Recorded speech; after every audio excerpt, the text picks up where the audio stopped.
Welcome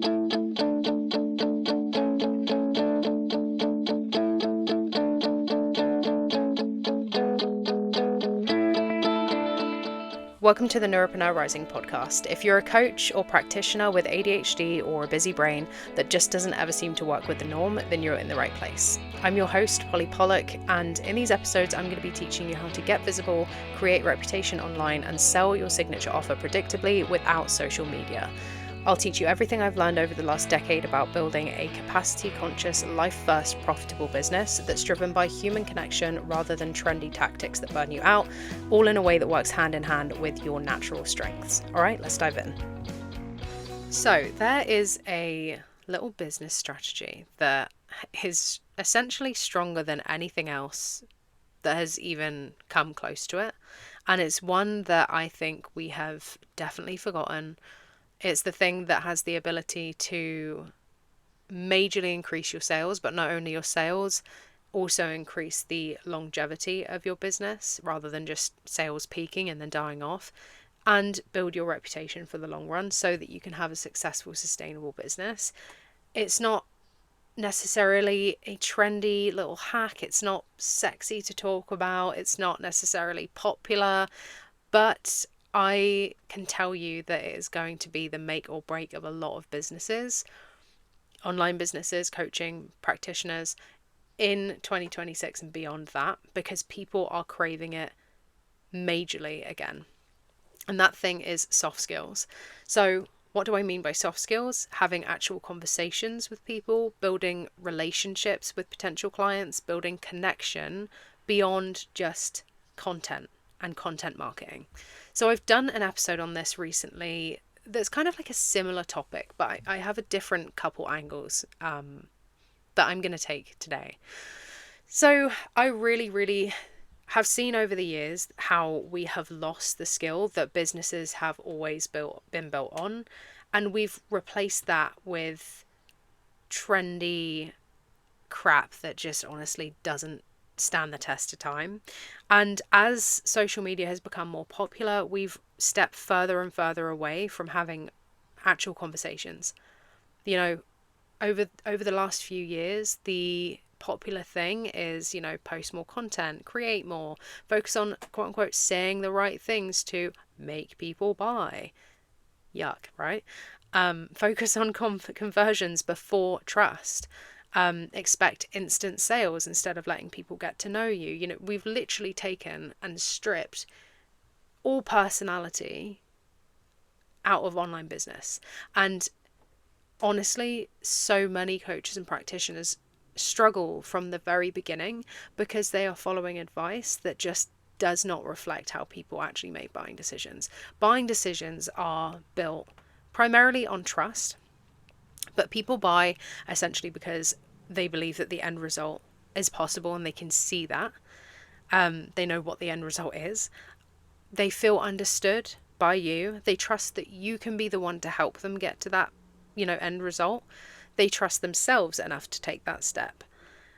That's really what buying decisions, and they resonate with you as the person. Like I said, they trust that you're the person that can help them, not only through your expertise, but they need to be relating to you and your brand as well.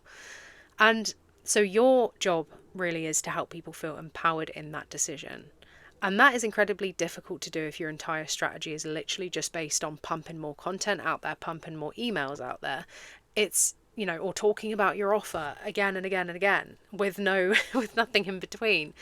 And so if you're not making space for real conversations, and if you're not having any one-on-one time with people at all, like any live time, when you're in this, especially in this kind of phase of you're getting your business off the ground, or you are, at that stage where you haven't yet got consistent clients, you need to be making space for people to actually meet you. Whether that's like inviting people onto some, free valuable calls, or running workshops or something to that effect. If there is nothing to bridge the gap between your content and your actual work, you are missing one of the biggest pieces around this. So that's what I mean by kind of soft skills, is, coming away from just thinking that more content is the answer, and making more spaces for conversations so that people can literally, like, this is why the phrase know, like, and trust comes in.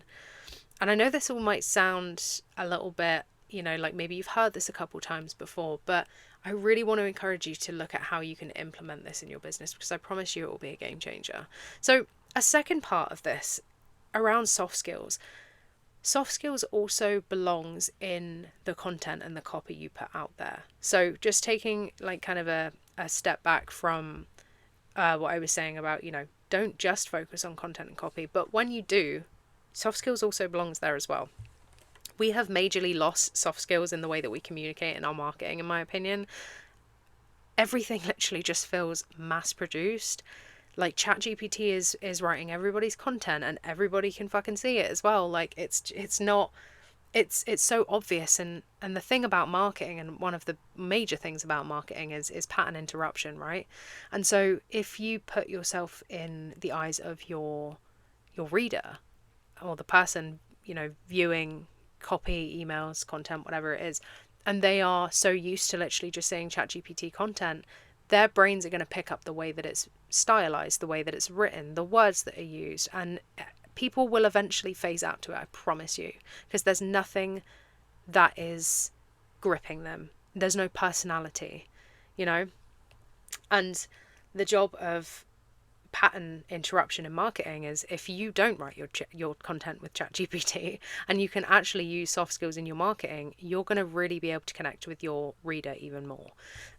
So ChatGPT is literally writing everybody's content. As I've said, it's a fucking robot. Like, yes, it is great for admin and numbers stuff at times, although I don't really use it for that anymore because it's fucked up my accounting more times than I can even shake a stick at. So is that the phrase? Oh, I don't know.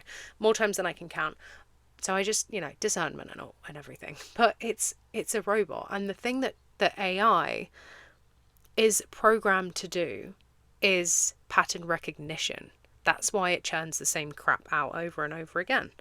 It doesn't know how to do soft skills the way that you do. It doesn't know your market the way that you do. Your emails should feel like a conversation. It should feel like the reader is the only person reading it.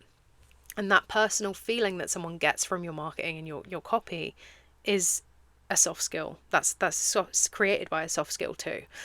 And so when you outsource that to ChatGPT, like I said, it doesn't know your market, your ICA. It doesn't know your heart. It can't do that. And so that's why so many people are failing when they put content and copy out there written by ChatGPT.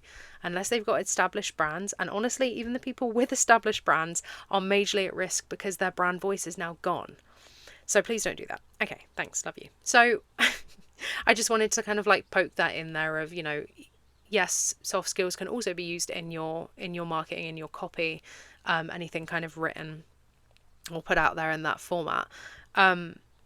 But, going back to the conversation part of soft skills, I think the biggest block that I see is, I don't want to have conversations. I feel like I'm being sleazy, or I don't want people to get the wrong idea. And I'm like, well, what does that actually mean to you? So, for example, this could be for DMing new followers who have followed you, and you just pop in to say, hey, thanks for the follow. How'd you find me, or whatever. Something really chill that makes people realize you're not there to sell them something off the bat. Reaching out to warm leads, emailing someone who's literally on a wait list to let them know that enrollment is open. This is the one that I've seen a few times recently, is even if someone has inquired about your services, you feel like sleazy for reaching out, and it's like, but they want to know about paying you to work with them. Like, let's come on now. But not, if this is you, this isn't to shame you, it's just I see this crop up a lot, and inviting someone onto a call from that even feels a little bit like, oof, God, I don't want to feel like I'm pushing people. And really you're not, it's not pushing people at all. So yeah, people think, I don't want to be sleazy, or I don't want to annoy people, or this is a big one, I don't want to seem desperate.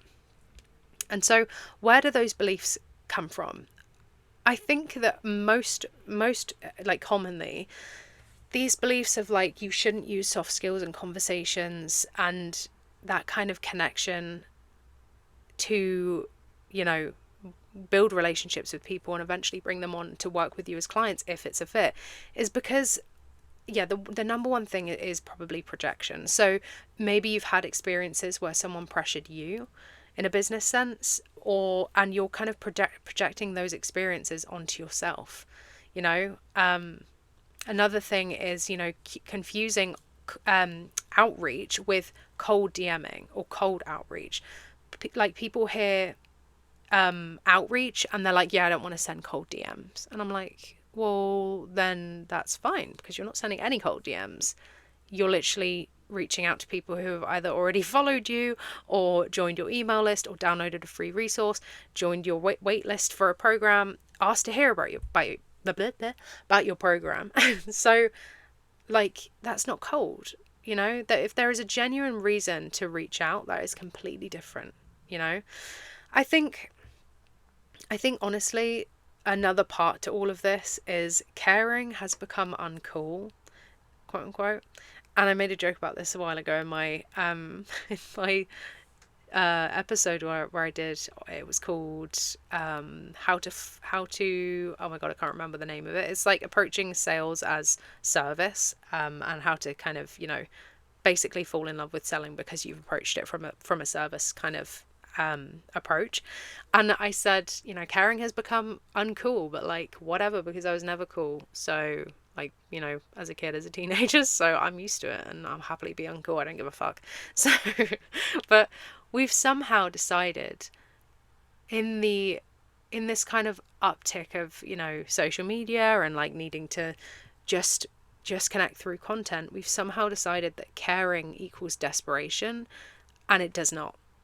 Desperate looks like messaging people 10 times in a day saying like, buy my program, or like, hello, just following up. Like, the amount of cold emails, like, I don't know the fucking person and they've emailed me about their services, and then they've emailed me again like, are you seeing my email, and I've literally responded like, you've crossed a boundary, like, get out of my inbox and leave me alone. I will call the police. No, I won't, but like, just leave me alone. That's different. Where it's like constantly pressuring, and you're really giving people the vibe that, you're pressuring them and you're being unethical. That's desperation.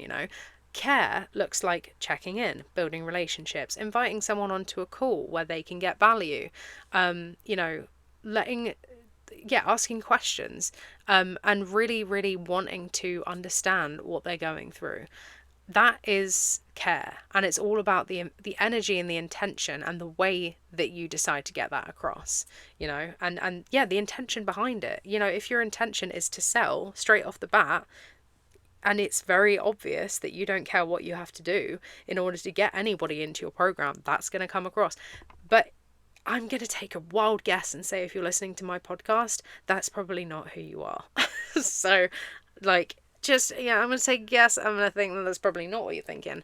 But, if you actually care about the person, if you care about your work and your mission, and, you care about connecting with someone to find out a little bit more about them. But if you're also the type of person that knows that you're not just someone who is trying to get any old Tom, Dick and Harry into your program, you're here to help a certain type of person, and you would also be aware when it's not a fit. Like, I don't allow everybody into NFSA. I if they're not a fit, I won't accept them into NFSA. I just simply won't do it. It's going to be a nightmare for me. It's going to be a nightmare for them. I'll send them away with some resources and maybe point them in the right direction. But if it's not a fit, it's not a fit, But your intention will shine through. That's the bottom line. It's all about the intention you bring to it. And, like I said, if you're a sleazy asshole and your intention is literally just to sell to anyone, that will come through, and if not, it won't.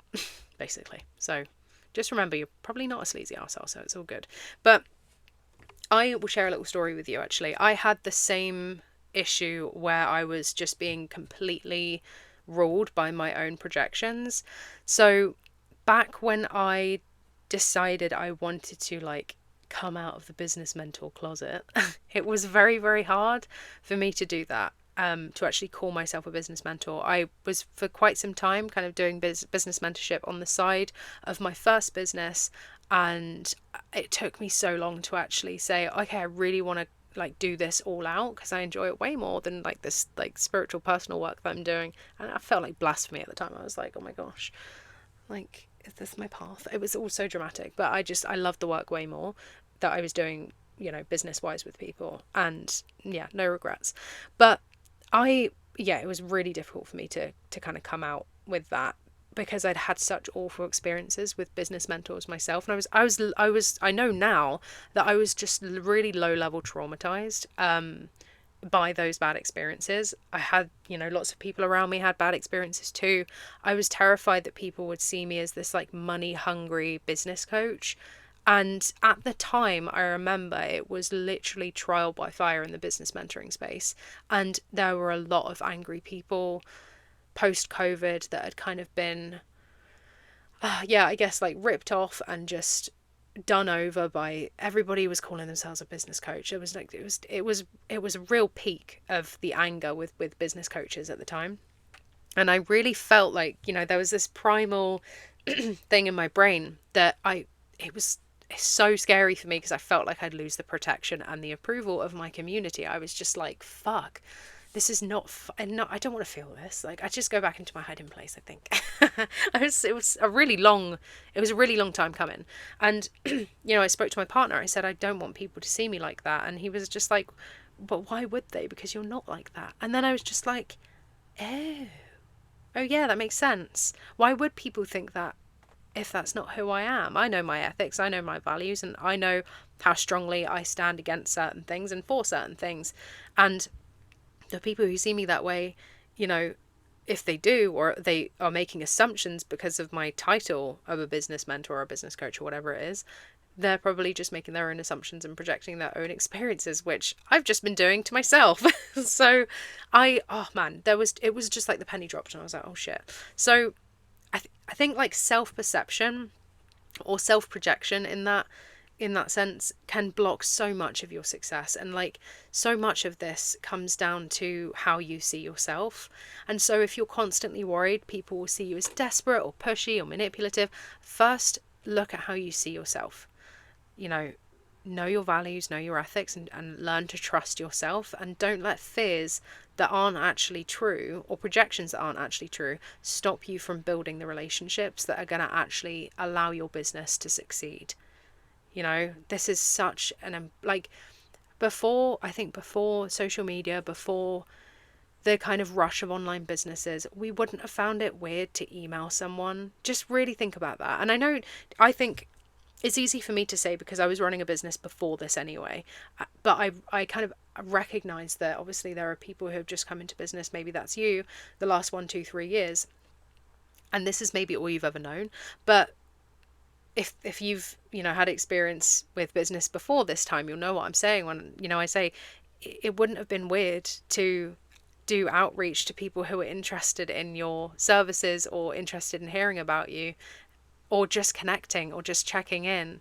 It wouldn't have been weird. And I think it's been made weird by all the things that I've just kind of laid out here. So yeah, I really just want to kind of speak to that. Don't let your fears and your worry about how people are going to perceive you stop you from doing the things that are with these soft skills that are actually going to build you reputation and build you a sustainable, successful business. So soft skills are definitely the thing that I'd focus on in 2026. I would have more conversations. I would really stop expecting everything to happen through content alone.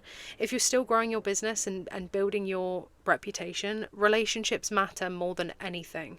People, like consumer-wise, are really craving that care again. And if you've got a big heart and you genuinely care, please let that show, because I swear it will do wonders for you if you really lead with that. And whilst keeping your boundaries, yes, but don't hide your care because you're scared it will look desperate in comparison to the other people in your industry or whatever it is. Like, fuck them. You're here for you, and you're here to here for your clients, and you're here to get your message out there and your business out there in a way that feels true to you. So that's my sermon for today. But yeah, that's really I hope that really helps kind of reframe things. So on that note, speaking of soft skills, I just to kind of really put this into practice, I offer my free neuro-friendly marketing audits. I offer a handful literally every couple of weeks. Soft skills, in my opinion, shouldn't just stop at that first level of business that you might be at right now, or that growing level of business. I don't necessarily, like, quote unquote, need to do my free marketing audits at this stage. Yeah, I really don't. I do them because I enjoy them. And yeah, okay, I only get the chance to release a few, but I think that's what makes it special. So anyway, just on the very apt topic of soft skills, I do open a small number of free neuro-friendly marketing audits every couple of weeks. So it really is just a relaxed kind of no pressure call where it's not like a sales call in disguise. It's really for you, and we'll look at together, your visibility plan, or an area of your marketing that you feel kind of most stuck. Normally that is visibility. We'll look at what you're currently doing, what's working, what's not, where your visibility or marketing might be kind of leaking opportunities, and where I would kind of advise starting. I'll literally help you lay out the first steps in where to go, and we'll go really into how that works with your brain, your ADHD, your busy brain, whatever it is that you kind of identify with. And we'll make sure that it really fits you and you feel really confident going forward. So that is it. And if you'd like one of those, I will leave the link in the show notes, and I would, really love to help you and really love to chat with you. And I will see you next week. Peace. Alright guys, that is a wrap for today, and if you loved this episode, I would be so grateful if you could leave a review and maybe even share it with a business buddy who you think would really get something from it too.